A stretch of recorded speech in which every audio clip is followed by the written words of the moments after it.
Batwing number 5, written by Judd Winnick, art by Ben Oliver. We left off last issue with an entire origin story, backstory for David and his brother Isaac underneath the general Keita, the warlord, and this issue picks up with yet more of that. 11 years ago, showing David and his brother being ordered by the general to kill a man who was doused in gasoline, despite the fact that he was just praying to be released, like he wouldn't come after them, and he just wanted to go home. And it shows how David basically had to set him on fire alive, and he wakes up screaming today. It was all a dream, a nightmare, and he talks how it's his PTSD from all the stuff he did.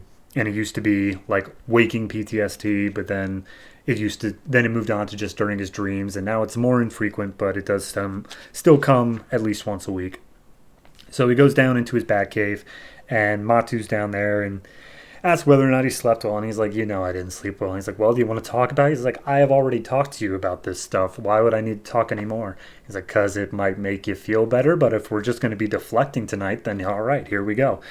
So apparently they are having an event for the kingdom, which of course was the African Justice League equivalent.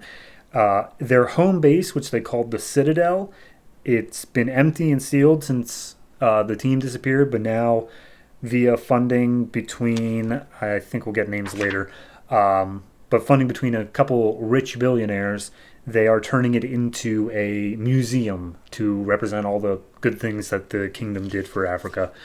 So David is putting himself on security detail there so that he can be right next to the action. He's had Batman called in, and Batman's also helping do a sweep on this place. So as he's doing security in his civilian gear, or his police gear, I guess, Kia shows up, the girl from like 3 issues ago, and he's like, wow, I'm surprised that you're here considering you were stabbed through the chest. And he's like, oh, it's the kingdom. I had to show up to show my respect. He's like, right, but you really shouldn't be on the force considering you were stabbed like 2 weeks ago through the chest. You were dead. That was pretty much the gist of it. And David isn't exactly sensitive here. Where he's like, well, why are you back here? I mean, yes, all of your comrades, all of your fellow officers were butchered around you, and he let you live, probably just because you're a woman. And he is like, excuse me? What was that? And he's like, oh, it's nothing to be ashamed of. I think he let you live because that's the only thing that was different about you, is that you are a woman. And Kia's like, all right, well, how about you go ahead and head back to your chair and leave this to real police officers. And Matsu gives him a chewing out over the earpiece because he's like, wow, that was dumb. You're an idiot. So anyway, they talk about how secure the building is. Batman gets off the comms and says, oh, I'm going to stay back in the shadows. I'll contact you if anything comes up.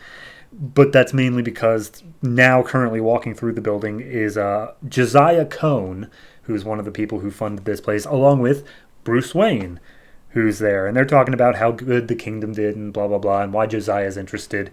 And Bruce Wayne pointed out, like, Josiah, in my circles, we all pretty much know that you worked with the kingdom. You were the person who pretty much built this building and gave them all their tech and stuff. You were the smart guy behind the scenes. So I think you're here more for wanting to honor your friends than honor the team. And he's like, I don't know what you're talking about, but maybe. So they just talk about how great the kingdom is for a second, and then it swings over to, yeah, but if you hear all this stuff, then maybe you know that someone's been killing them off. And we all know that you fund Batman, Bruce Wayne, so are you going to stop these killings? And then we see the crowd of people who's gathered. One of them has the massacre skull mask on, starts firing through the crowd, and it's not a normal gun. It's like a sound gun that and also a laser. I mean, it causes stuff to catch on fire, but it makes sense that it's had a massive explosive effect. So Bruce Wayne gets Josiah out of there, as it seems that that's what the massacre guy is firing at. But then we also see that there are multiple ones of them in the crowd, like multiple people wearing the mask. One of them targets Kia. Kia gets him shot off, but the massacre stand-in's still there. None of these people are massacre, by the way. They're all just people who were hired or are being used, and they look like him mask-wise. So Batwing swoops in, and he's like, hey, Officer Kia, get out of here. Get all the people out of here. We need to evacuate. Me and Batman will deal with this. So Batman and him swing in. They see a bunch of people who are all wearing the mask, and they just start kicking ass, knocking everybody out.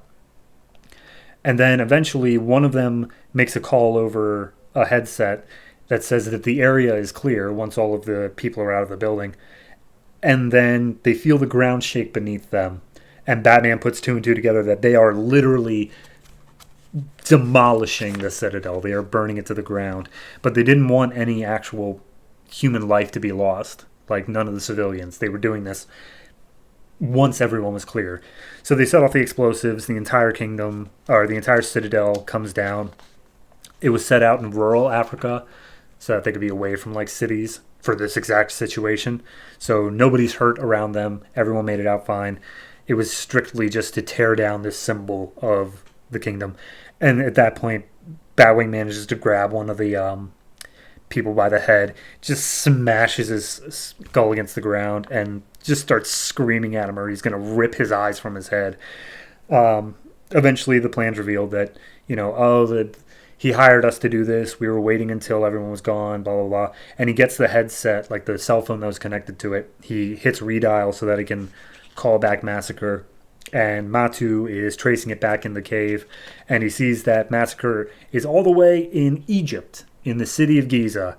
And that Batwing grits his teeth and says that's where this will all end. So we're going to Egypt.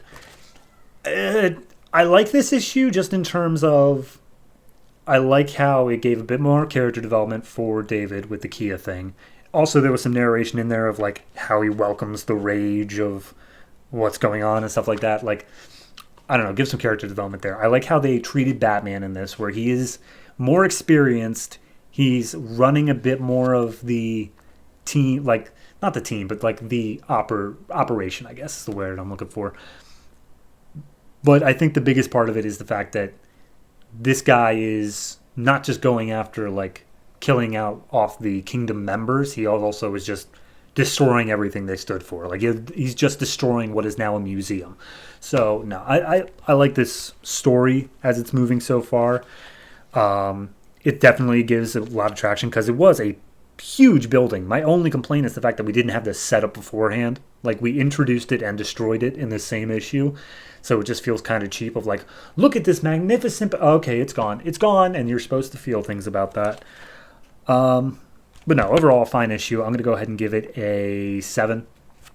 We have the normal artist back, Ben Oliver, who was not on the last issue, and I love his art so much. It really does look good. So no, 7 for this. Really looking forward to seeing how it wraps up, because we've only got one issue left in this trade, so should probably finish next time.